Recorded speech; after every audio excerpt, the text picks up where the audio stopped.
vos yeux, partout, à tout instant. Avec la DTV, vivez la magie de la télé.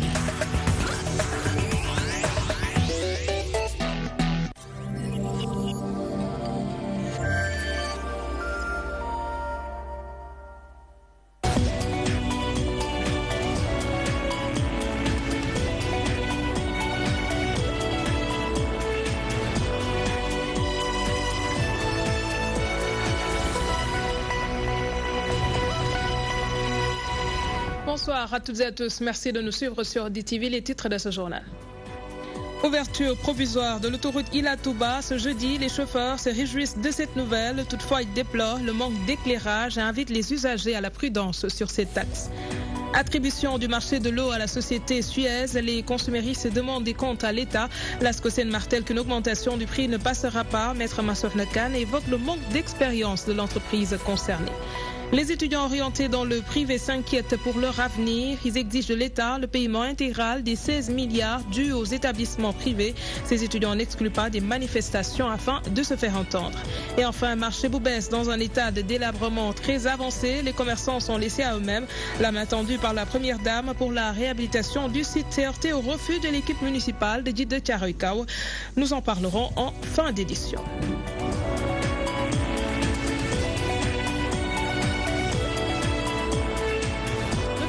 Ila Touba sera ouverte ce jeudi pour quelques jours. Une partie sera gratuite, une annonce qui ravit les chauffeurs. Selon eux, ils pourront rallier plus rapidement la ville sainte en évitant les bouchons. Toutefois, ils déplorent le manque d'éclairage et exhortent les automobilistes à faire preuve de prudence sur la route, n'est-ce pas, Ndeye Fatimlo? Quelques jours du grand magal de Touba, les chauffeurs de taxi ou Ndiagandiaï se préparent. L'ouverture de l'autoroute Ila Touba est une aubaine pour eux. Ils vont pouvoir rallier la ville sainte rapidement. L'autoroute Ila Touba est une aubaine pour nous. Les embouteillages vont diminuer. Nous allons emprunter l'autoroute Ila Touba. La route nationale n'avait pas d'éclairage. Donc c'est la même chose. L'autoroute Ila Touba va nous permettre d'arriver tout à Touba.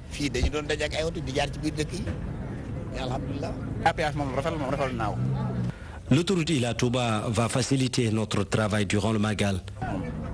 Cependant, certains chauffeurs ne sont pas du tout rassurés car l'éclairage de cette route fait toujours défaut. Il n'y a pas de sécurité car il n'y a pas d'éclairage. Je pense que les autorités sont juste pressées d'ouvrir cette route. Il reste beaucoup de travaux à faire. Ils pouvaient d'abord mettre en place l'éclairage, comme c'est le cas de l'autoroute à péage de Dakar, Sébikotane. Pour d'autres, il n'y a pas de risque à rouler sur cet axe. L'éclairage de leur voiture suffit. Nous remercions énormément le gouvernement pour cette route. Il n'y a aucun risque. Tout chauffeur peut se servir de ces phares pour s'éclairer. Ils doivent faire très attention. Ils doivent rouler comme il se doit, car ce n'est pas une course. Toutefois, ces chauffeurs demandent à leurs camarades d'être prudents pour arriver sains et saufs à Touba. Rouler tout doucement, rien ne sert de se presser. L'autoroute Ila Touba sera ouverte ce jeudi, une annonce qui suscite la joie des chauffeurs. La prudence est de mise car pour l'heure, il n'y a toujours pas d'éclairage. Dernière réunion d'évaluation des préparatifs du Magal de Touba. Tous les points ont été passés en revue. L'eau demeure le casse-tête, mais les autorités croisent les doigts et espèrent qu'un Magal sans pénurie d'eau.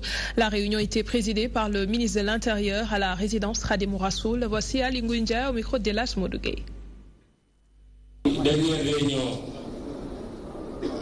C'est la dernière réunion générale avant le Grand Magal. L'objectif est de faire le point sur les préparatifs. Tout est fin prêt. Nous avons juste soulevé quelques questions provenant du rapport du gouverneur, mais nous tenons à vous rassurer. J'ai appelé toutes les personnes concernées. Pratiquement, concernant l'autoroute, Ageroute a donné des éclairages et tout se passera à merveille, Inch'Allah. Pour le problème de l'eau, des camions seront mis en place cette année. Nous entendons approvisionner toute la cité religieuse. quelques points yi ci posé muy jëm ci wàllu yoon yi AGEROUTE indi na ci tontu te weesoogul na parce que xaj na fi ci wàllu ndox bi aussi am nañu yaakaar ne ak 21 000 mètres cubes jour yi yokk ci ndox mi problème mu ndox bi war nañ ko mën a régler du ñàkk am na ci quelques problèmes mais camions yi nga xam ne yi indi nañ ko fi te ren ñu gën a saytu ni ñuy doxee buñ ko xoolee orientation bi yaakaar naa ne sëñ Ousmane dinañ mën a am ndox ci bërëb yi rawatina ci bërëb yi nga xam ne yi amul. Autre point évoqué en titre, la gestion de l'eau dans le pays inquiète le Forum social sénégalais. Son coordonnateur révèle que des promesses ont été faites à une entreprise multinationale de lui donner la concession de l'eau, alors que l'offre de la SDE présente plus d'avantages pour le Sénégal.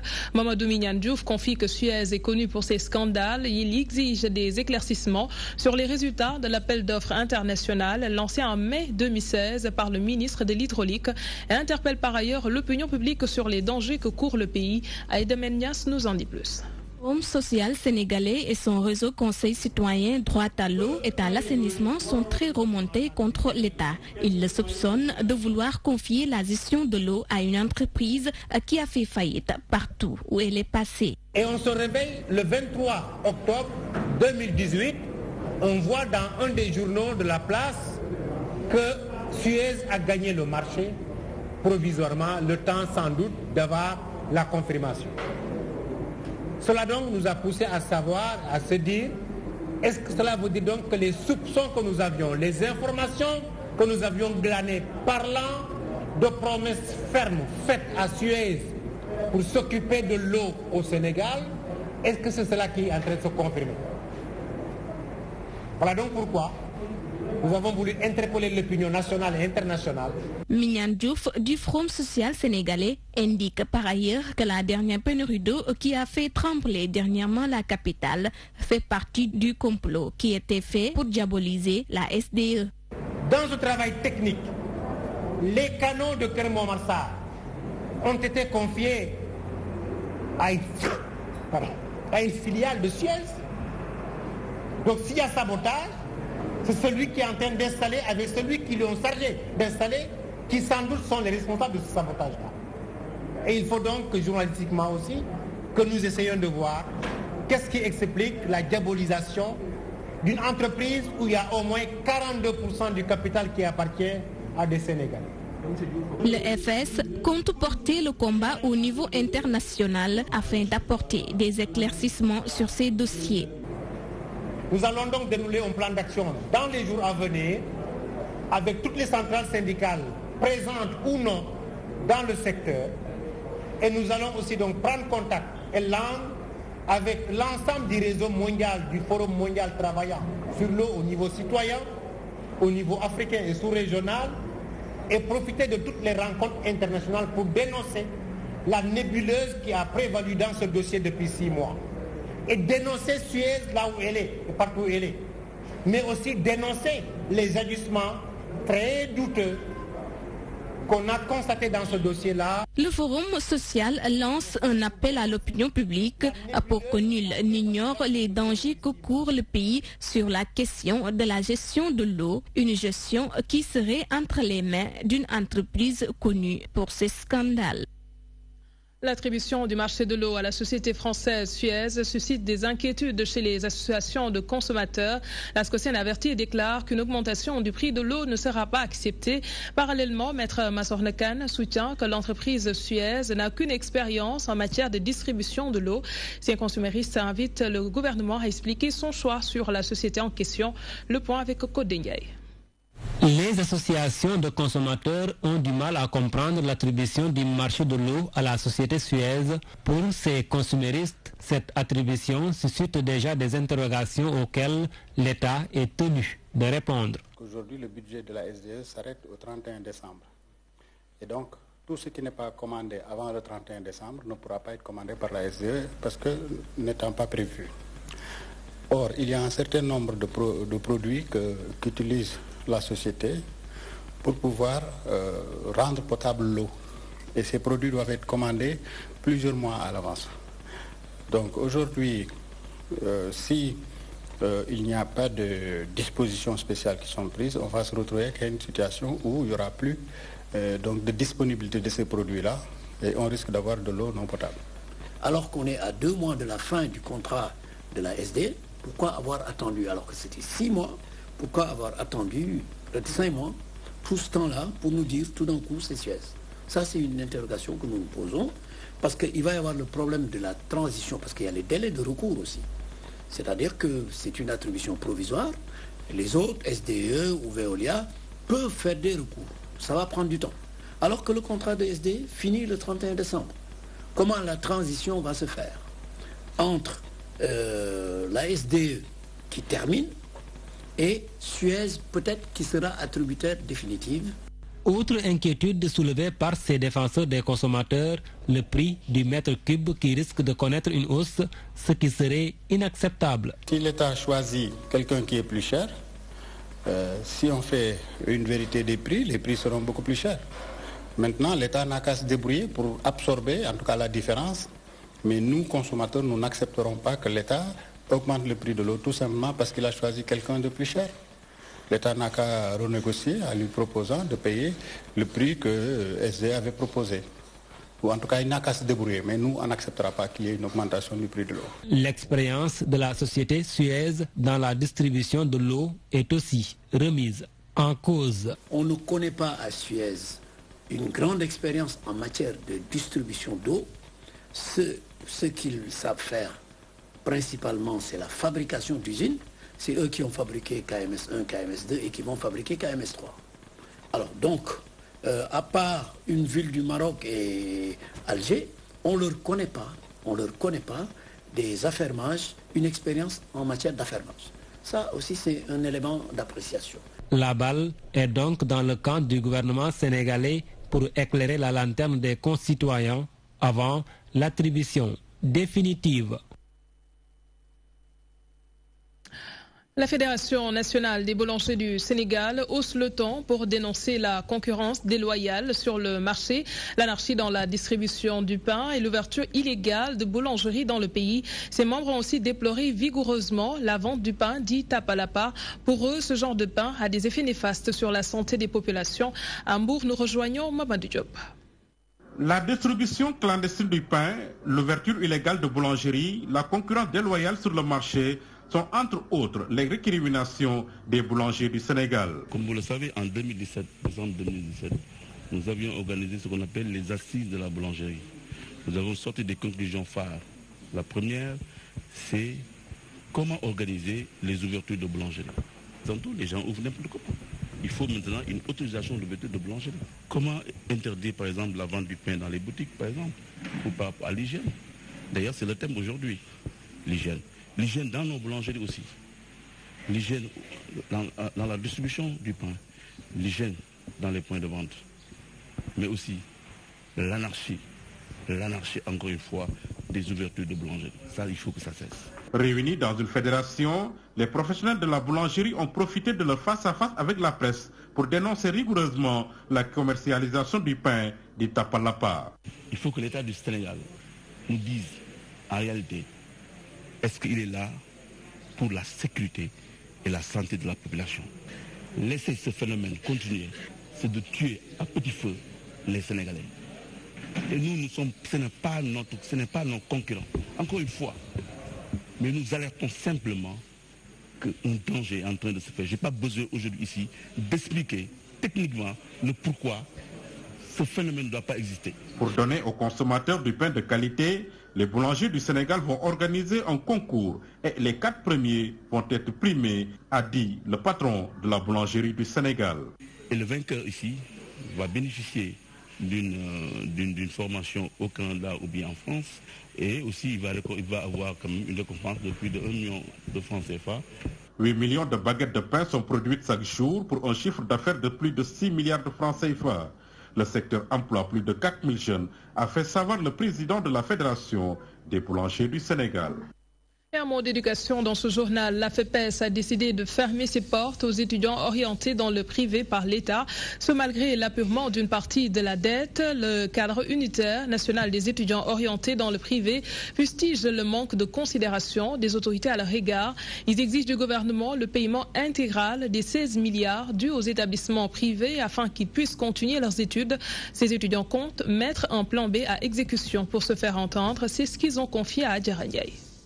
Les étudiants orientés dans le privé haussent le ton et disent stop à la situation qu'ils vivent. Ces derniers sont toujours dans le désarroi et exigent de l'État le paiement intégral de la dette pour qu'ils puissent retourner dans les classes. Que la loi de finances rectificative a mis en place, les EPS ne l'ont pas accepté.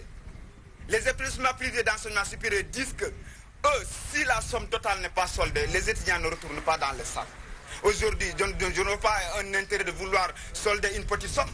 Parce que le mot d'ordre est détenu par les EPS. C'est eux qui retiennent les élèves, c'est eux qui renvoient les élèves. Ils ont renvoyé les élèves, disent que nous voulons les 16 milliards de façon globale. Donc si les 16 milliards ne sont pas soldés, nous ne retournons pas dans les salles.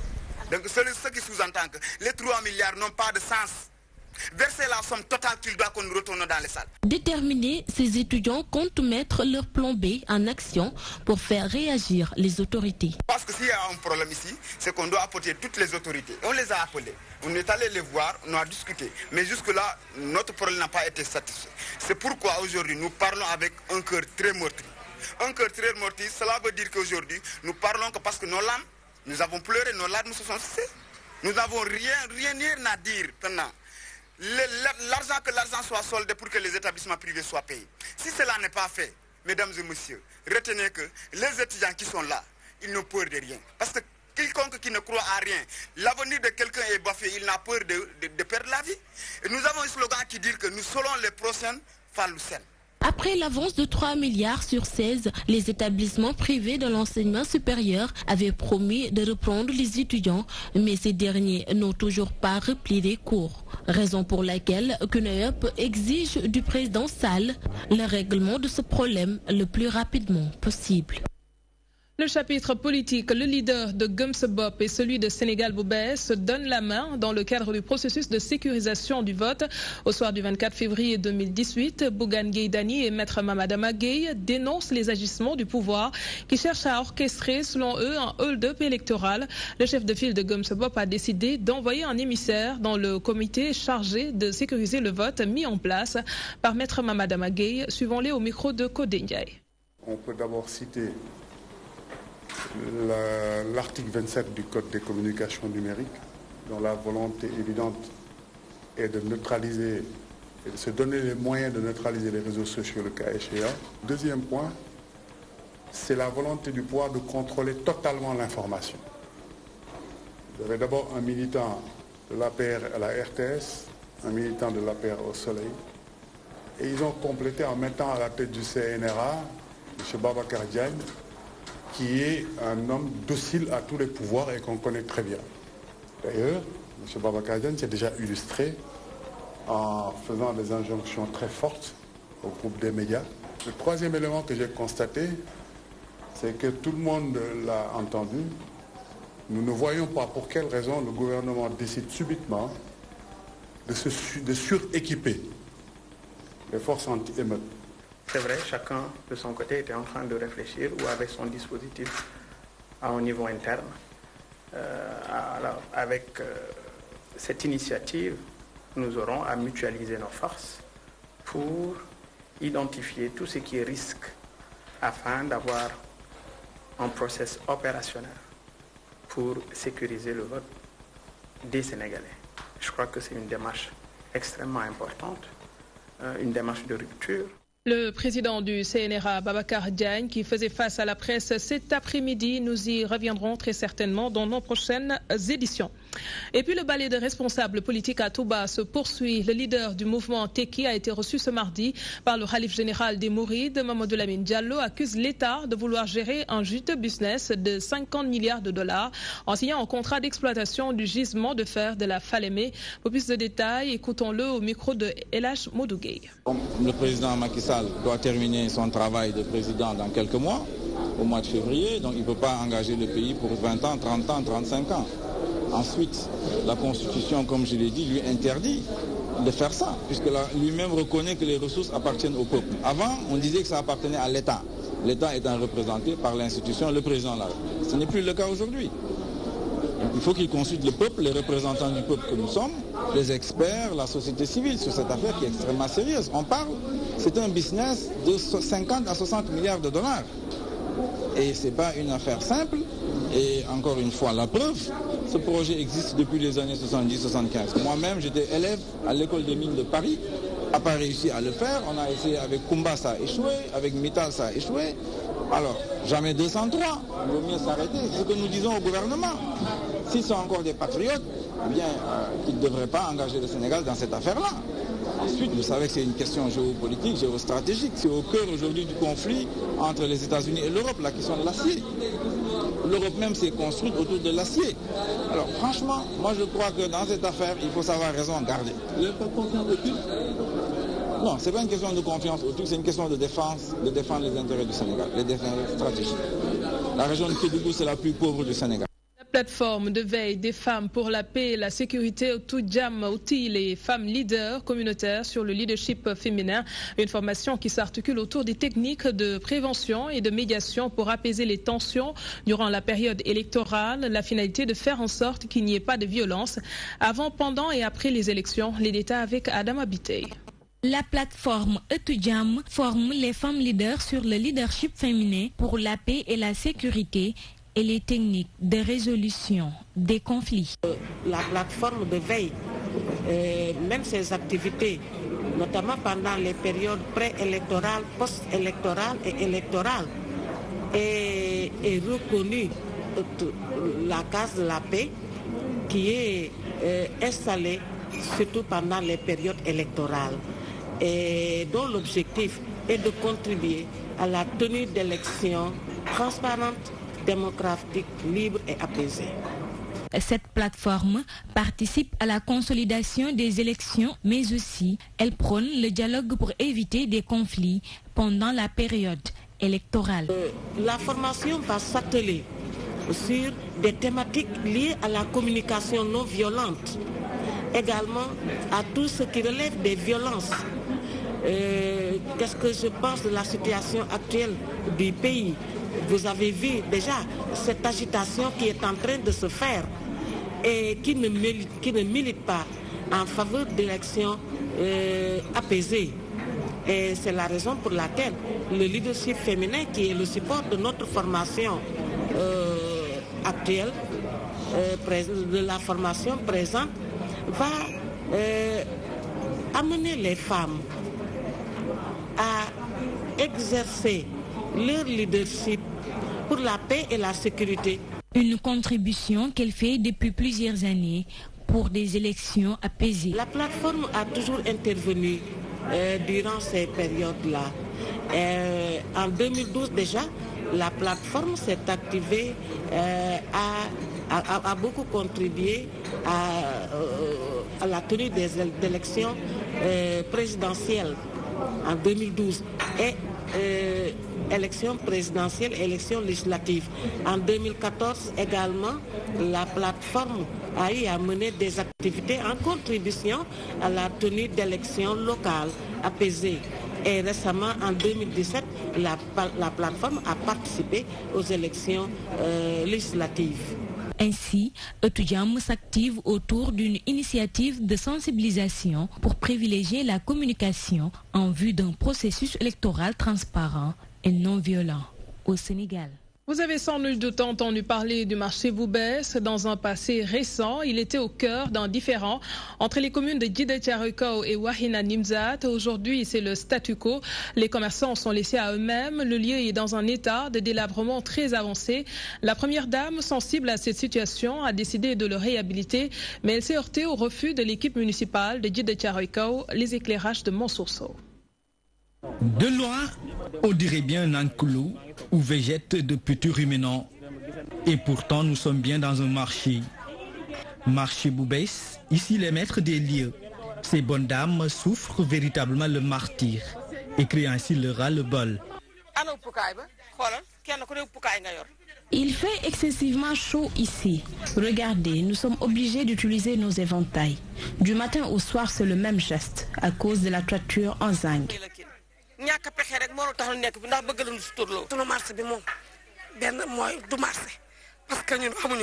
Ça n'a rien de marché. Regardez l'état de nos tables, de nos étals. Chaque année, à l'occasion de la saison des pluies, c'est le calvaire ici. On est obligé de rembler la surface pour pouvoir y travailler.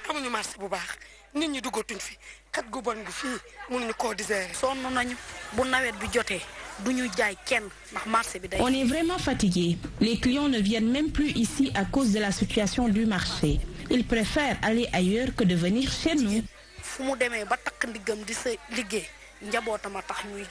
Construit dans les années 1976, ce marché a traversé les époques et malgré l'usure du temps, il a tenu à résister pour rester un lieu de commerce.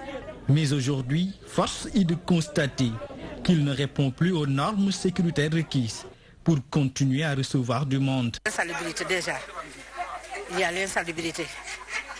Vous voyez notre hangar, comment il est. Vous voyez nos étals, comment ils sont. L'odeur nauséabonde nous fatigue. On est toutes malades et pire, c'est notre quotidien.